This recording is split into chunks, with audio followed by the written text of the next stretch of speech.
Hello hi అండి. ఇదైతే almost నిన్నటి వీడియోకి కంటిన్యూషన్ లాంటిదే. అదే మన ఇల్లీగల్ ఇమిగ్రెంట్స్ ఇండియాకి రీచ్ అయ్యారు అని చెప్పేసి వాళ్ళ చేతికి సంఖ్యలు వేసారు అనేసి దానికి చాలా మంది కామెంట్స్ కూడా చేశారు, వాళ్ళ చేతికి సంఖ్యలు వేయలేదు అని చెప్పేసి. ఫర్ ఎగ్జాంపుల్ మీకు ఇప్పుడు ఒకటి చూపిస్తాను. They would force us to eat with handcuffs on. Our requests to the security personnel to remove the cuffs for a few minutes fell on deaf ears. The journey was not only physically painful but also mentally exhausting. He added that a kind crew member చాలా మంది సంఖ్యలు వేయలేదు అన్నాడు కదా, వాళ్ళ చేతికి సంఖ్యలు వేయడమే కాకుండా అట్లీస్ట్ మేము తినేటప్పుడు మా చేతికి సంఖ్యలు తీయండి అని అడిగినా కూడా వాళ్ళు డెఫ్ ఇయర్స్ అంటే వినపడనట్లుగానే చేశారు. అంటే మా మాట పట్టించుకోలేదు. మేము అందులోపల చాలా స్ట్రగుల్స్ ఫేస్ చేశాము. ఫిజికల్లీగానే రాదు, మెంటల్గా కూడా చాలా స్ట్రెయిన్ అయ్యాము. అంటే మెంటల్లీ అంటే మేబీ వాళ్ళు వేరే హోప్స్ తోటి యుఎస్ రావాలి అనుకున్నారు కదా, మధ్యలోనే డిపోర్ట్ అవ్వడం వాళ్ళకి మెంటల్లీ స్ట్రెస్ని ఇచ్చింది. బట్ మా చేతికి కాళ్ళకి ఎయిర్ క్రాఫ్ట్స్ వేశారు. మేము టెక్సాస్ లోపల ఎప్పుడైతే ఫ్లైట్ ఎక్కుతున్నామో అప్పుడు వేశారు. ఆ తర్వాత ఓవరాల్ జర్నీ అంటే జర్నీలో మేము ఇండియాకి వచ్చే వరకు మా చేతికి ఉన్నాయి. ఆ తర్వాత ఎప్పుడైతే మేము ఇండియాలో అమృత్సర్లో దిగుతున్నామో అప్పుడు మా చేతికి అవి తీసేశారు అని అయితే చెప్పారు. నాకు 2 to 3 కామెంట్స్ వచ్చాయి, మీరు వెళ్ళి చూసారా అని చెప్పేసి. నేను చాలా ట్రస్టెడ్ ఇన్ఫర్మేషన్ ఇవ్వడానికి చూస్తాను. ఆల్మోస్ట్ మీరు చూసేటటువంటి ఈ 5 నుంచి 6 నిమిషాల వీడియో ఎనక సుమారుగా 4-5 గంటలు నేను గ్రౌండ్ వర్క్ చేస్తాను. చాలా ట్రస్టెడ్ ఇన్ఫర్మేషన్ గ్యాదర్ చేసి మీకు చెప్తాను. ఆల్రెడీ నేను నిన్న చెప్పాను 104 మంది వచ్చారు అనేసి, దానికి కూడా చాలా మంది కామెంట్స్ చేశారు 205 మంది అనేసి. ఈరోజు చూసాడు కదా ఆల్రెడీ 104 మందే వచ్చారు అని చెప్పారు వాళ్ళు కూడా. సో నేను ఆల్రెడీ కూడా మీకు చెప్పే ముందే చాలా ఇన్ఫర్మేషన్ గ్యాదర్ చేస్తాను. ఏదో ఒకటి చెప్తారు యూట్యూబ్ నుంచి మనీ వస్తాయని. నిజం చెప్పాలి అంటే ఈ వీడియోస్కి పెద్దగా యూజే ఉండదు మనీ పరంగా చూస్తే. బట్ ఇంకా ఏంది ఒప్పుకున్న పెళ్లికి డప్పులు వాయించట తప్పదు అన్నట్టు ఇంకా నేను ఈ కేటగిరీ ఎంచుకున్నా కాబట్టి ఇలా చేయాల్సి వస్తూ ఉంది. సరే, ఇంకెవరైనా మొదటిసారి మా ఛానల్ని చూస్తున్నట్లయితే తప్పకుండా లైక్ చేయండి, యూజ్ అవుతుంది అనుకుంటే షేర్ చేయండి, అలాగే సబ్స్క్రైబ్ కూడా చేసుకోండి. ఇంకా ఫస్ట్ చేతికి వేసేటటువంటి హ్యాండ్ కప్స్ గురించి మాట్లాడుకుందామండి. అమెరికాలో ప్రతి చిన్న దానికి కూడా, ఈవెన్ మీకు తెలుసో తెలియదో నాకు తెలియదు కానీ, మీరు బయటకు వెళ్ళి షాప్ లోపల ఒక చాక్లెట్ మీరు దొంగతనం చేశారనుకోండి, ఫస్ట్ పోలీసులకి వాళ్ళు ఒకవేళ కంప్లైంట్ చేశారనుకోండి, వీళ్ళు జస్ట్ ఇక్కడ నుంచి కొన్ని ఐటమ్స్ తీసుకున్నారు మనీ పే చేయలేదు అనేసి, అమెరికన్ రూల్ ప్రకారం అసలు నువ్వు అది నిర్ధారణ అయిందా లేదా, నువ్వు తప్పు చేసావా లేదా అవన్నీ కాదు. ఫస్ట్ పోలీసు నీ దగ్గరకు వచ్చాడు, నీతో మాట్లాడుతున్నాడు అంటేనే ఫస్ట్ నీ చేతికి హ్యాండ్ కప్స్ అనేది ఉంటుంది ఆబ్వియస్లీ. అండ్ నువ్వు చేసింది ఇంకా పెద్ద క్రైమ్ అని వాళ్ళు అనుమాన పడుతున్నారు అనుకోండి, అప్పుడు చేతులతో పాటు కాళ్ళకు కూడా వేస్తారు అమెరికాలో. నేను చాలా మందిని కాళ్ళకి వేసింది చూడలేదు కానీ చేతులకి వేయడం సర్వసాధారణంగా ఎంతో మందిని చూస్తుంటాను. అది అమెరికాలో ఆబ్వియస్లీ అంటే ఎప్పుడు రొటీన్గా జరుగుతూనే ఉంటుంది. నెక్స్ట్ థింగ్ ఏంటంటే, వీళ్ళు ఇల్లీగల్ ఇమిగ్రెంట్గా వస్తున్నారు కాబట్టి, ఇల్లీగల్ ఇమిగ్రెంట్స్ కాబట్టి ఆబ్వియస్లీ వీళ్ళ చేతులతో పాటు కాళ్ళకు కూడా వేశారు. నాట్ ఓన్లీ అని ఇండియా అంటే ఇండియన్స్కి కావాలని వేశారు, ఇండియన్స్కి వేశారు అని రాదు. బ్రెజిల్ వాళ్ళకి వేశారు, పెరు వాళ్ళకి వేశారు, గ్వాటమాలా అండ్ ఇలా ప్రతి కంట్రీస్కి ఎవరైతే ఇల్లీగల్ ఇమిగ్రెంట్స్ ఉన్నారో వాళ్ళందరికీ కూడా ఇది వేశారు. బట్ ఇంకా చాలా మంది ఏంటంటే ఆ ఫొటోస్ ఫేక్ అని అంటున్నారు. అంటే మనము సోషల్ మీడియాలో సర్క్యులేట్ అవుతున్నాయి కదా అని చెప్పేసి. యాక్చువల్లీ ఆ ఫొటోస్ మన ఇండియన్స్వి కాదు. అంతకంటే ముందు గ్వాటమాలా వాళ్ళని తీసుకెళ్లేటప్పుడు అమెరికన్ అంటే మన వైట్ హౌస్ లోపల ప్రెసిడెంట్ వాళ్ళు ఫస్ట్ డే అవి రిలీజ్ చేశారన్నట్లు. అంటే చూడండి, మేము ఇలా చేతులకి కాళ్ళకి సంఖ్యలు వేసేసి ఇల్లీగల్ ఇమిగ్రెంట్స్ని ఇక్కడి నుంచి తరలిస్తూ ఉన్నాము. ఈవెన్ ఈ కంట్రీకి ఇల్లీగల్ ఎవరైనా రావాలి అనుకుంటే వాళ్ళకి ఇలాంటివి రాకుండా ఇంకా కఠిన చర్యలకు కూడా చేస్తాము అన్నట్లుగా వాళ్ళు సంకేతంగా రానియండి, లేదంటే వాళ్ళు చేసిన దాన్ని ఫస్ట్ డే ఆ ఫోటోని రిలీజ్ చేశారు. సో అదే ఆబ్వియస్లీ సర్క్యులేట్ అవుతూ ఉంది. సో ఇంకా వాళ్ళు పెరు గ్వాటమాలా వాళ్ళకి చేతులకు సంఖ్యలు వేసి కాళ్ళకి వేసి మన ఇండియన్స్ వేయకుండా ఉండడానికి మనం స్పెషల్ కేటగిరీ కాదు, ఆబ్వియస్లీ మనకు కూడా వేశారు. అండ్ వాళ్ళు కూడా వేశారనే చెప్పారు. అంటే మన ఇండియాకి ఎవరైతే ల్యాండ్ అయ్యారో వాళ్ళు ఫ్లైట్లో ట్రావెల్ చేసిన వాళ్ళు మా చేతులకు కూడా వేశారు చెప్పారు కదా. అండ్ తినడానికి కూడా ఇబ్బంది అయింది అని చెప్పేసి అయితే వాళ్ళు చెబుతూ ఉన్నారు.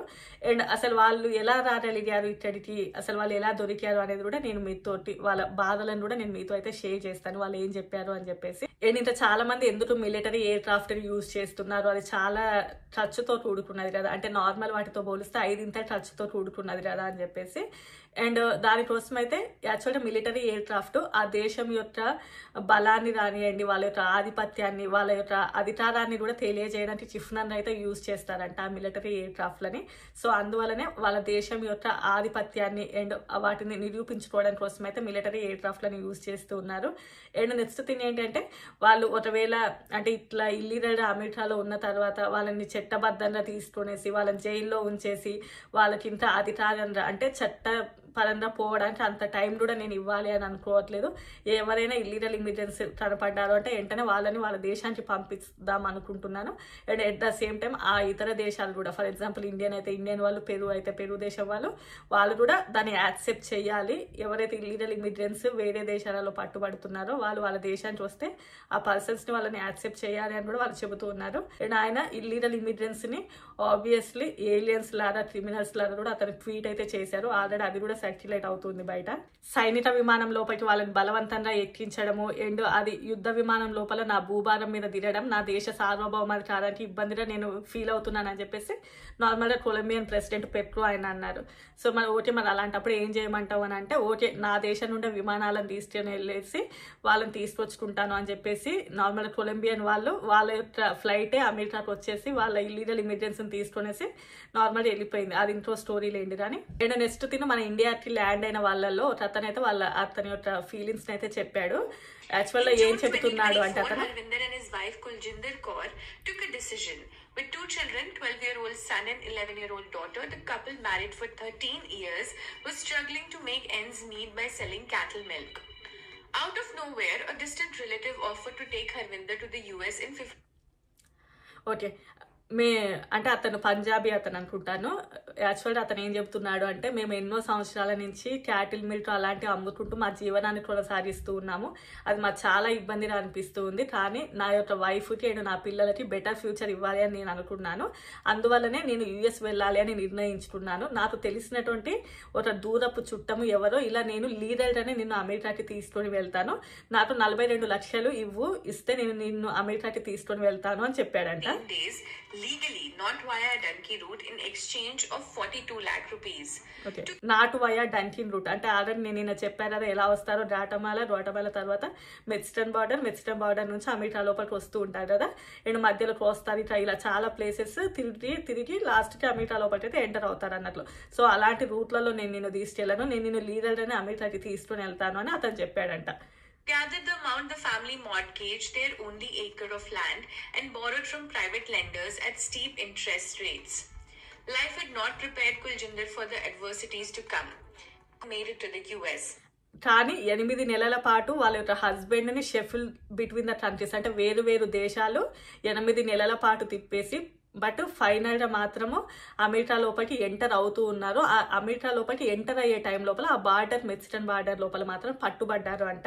అండ్ ఆ టైంలో వాళ్ళు కూడా షాక్ అయ్యారంట, అదేంటి మమ్మల్ని డిపోర్ట్ చేయడం ఏంటి, మేము లీడర్లే కదా 42 లక్షలు మేము పెట్టాము, బట్ ఇప్పుడు మేము ఏం చేయాలో మాకు అర్థం అవ్వట్లేదు, అసలు మా ఫ్యూచర్ ఏంటో మాకు అర్థం అవ్వట్లేదు, మేము సంపాదించుకున్న డబ్బు మొత్తం కూడా ఇట్లా అమెరికాకి వెళ్ళడానికి కోసమే కదా పెట్టుకున్నాము. Harvinder endured life-threatening conditions, but despite the hardships, he documented his ordeal and sent videos to Kuljinder. She last spoke to him on January 15. Harvinder remained in contact with his family until mid-January. The news of his report అవ్వడం కూడా అతనికి చాలా వరకు షాక్ని ఇచ్చిందంట. ఎవరైతే ఇతన్ని తీసుకొస్తాను అని చెప్పేసి మధ్యలో ఉన్నారో అతను ఒక 1 month నుంచి అసలు వీళ్ళ కాంటాక్ట్లో లేరంట. January 15th ఆ టైం లోపల ఇట్లా మమ్మల్ని డిపోర్ట్ చేశారు అని చెప్పినప్పుడు అప్పటి నుంచి అసలు ఇతను కాంటాక్ట్లో లేడంట.